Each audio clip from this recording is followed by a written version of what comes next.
Selamat datang pada mata kuliah Industri Fotografi, pertemuan pertama. Pada sesi ini, kita akan memahami dasar-dasar fotografi, mulai dari pengertian, sejarah perkembangan, jenis kamera, hingga peran fotografi dalam dunia komunikasi modern. Sebelum kita masuk lebih dalam ke materi teknis, saya ingin kita semua berhenti sejenak dan merefleksikan pertanyaan yang ada di layar. Apakah semua orang yang bisa memotret adalah fotografer industri? Silakan sampaikan pendapat spontan kalian sebelum kita bedah jawabannya di pertemuan hari ini. Fotografi sering disebut sebagai seni melukis dengan cahaya. Kata fotografi berasal dari bahasa Yunani, yaitu photos yang berarti cahaya dan graphy yang berarti menulis atau menggambar. Artinya, setiap foto yang kita hasilkan sebenarnya adalah proses merekam cahaya menjadi sebuah pesan visual yang bermakna.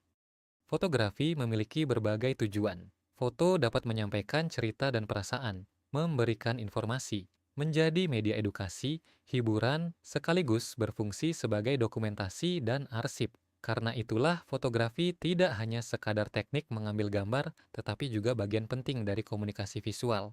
Jika kita melihat sejarahnya, perkembangan fotografi berawal dari penelitian ilmiah tentang cahaya. Tokoh-tokoh seperti Aristoteles dan Muti telah mengamati fenomena proyeksi cahaya sejak ribuan tahun lalu. Kemudian Ibnu Al-Haytham mengembangkan teori tentang lensa dan cara mata manusia melihat cahaya. Konsep ini melahirkan kamera obskura, sebuah ruang gelap dengan lubang kecil yang mampu memproyeksikan bayangan terbalik.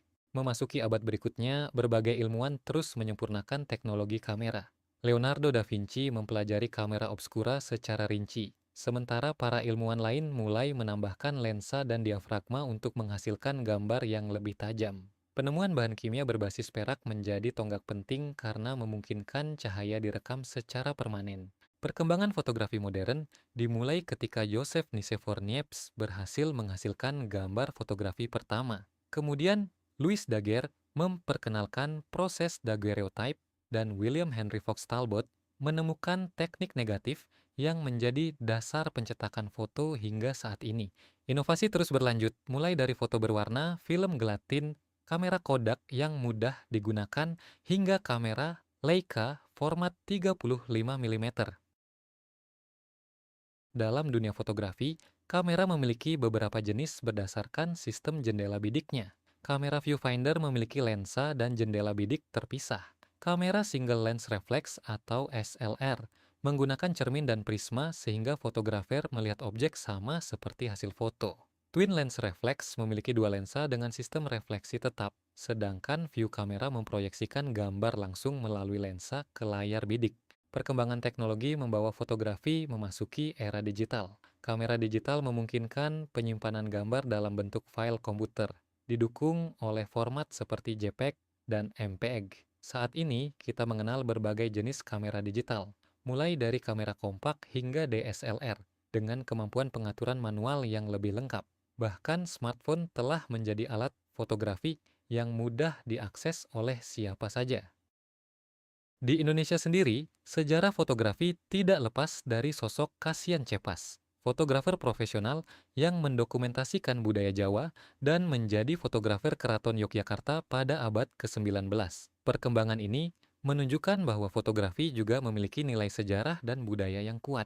Di era sekarang, hampir setiap orang memiliki kamera canggih dalam genggaman mereka, yaitu smartphone. Kita semua bisa mengambil gambar yang estetis dalam satu klik. Namun, apakah kemampuan memotret itu saja sudah cukup untuk memenuhi standar sebuah industri komunikasi yang kompetitif? Pertanyaan ini bukan sekadar tentang hasil foto, tapi tentang batasan antara sebuah hobi dengan sebuah profesi.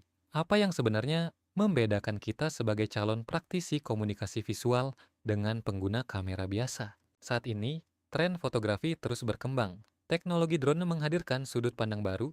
Foto 360 derajat memberikan pengalaman imersif dan visual storytelling menjadi pendekatan utama dalam menyampaikan narasi melalui gambar. Namun, industri fotografi juga menghadapi tantangan seperti persaingan yang ketat, isu hak cipta, keterbatasan anggaran, dan perubahan tren yang sangat cepat.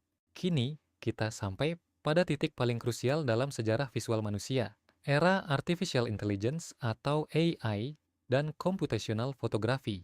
Jika dulu fotografi adalah tentang seberapa mahir kita mengendalikan optik dan kimia, hari ini fotografi juga tentang seberapa cerdas algoritma bekerja di balik layar. AI bukan sekadar fitur beautify di ponsel kalian.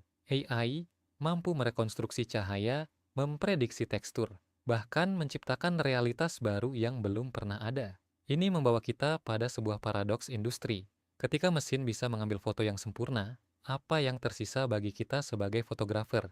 Jawabannya adalah autentisitas dan makna. Mesin bisa menghasilkan jutaan piksel, tapi ia tidak bisa memiliki niat komunikatif. Di era ini, tantangan kalian bukan lagi soal teknis semata, melainkan bagaimana menjaga keaslian pesan di tengah banjir visual buatan mesin. Kita harus belajar bekerja bersama teknologi, bukan digantikan olehnya. Mari kita diskusikan apakah AI adalah kawan atau lawan bagi fotografer masa depan. Sebagai penutup, pertemuan pertama ini menjadi fondasi awal untuk memahami fotografi tidak hanya sebagai teknik, tetapi sebagai industri kreatif dan media komunikasi visual yang terus berkembang seiring teknologi dan kebutuhan masyarakat. Pada pertemuan berikutnya, kita akan mulai masuk lebih dalam pada aspek teknis dan praktik fotografi. Terima kasih dan sampai jumpa di sesi selanjutnya. Wassalam.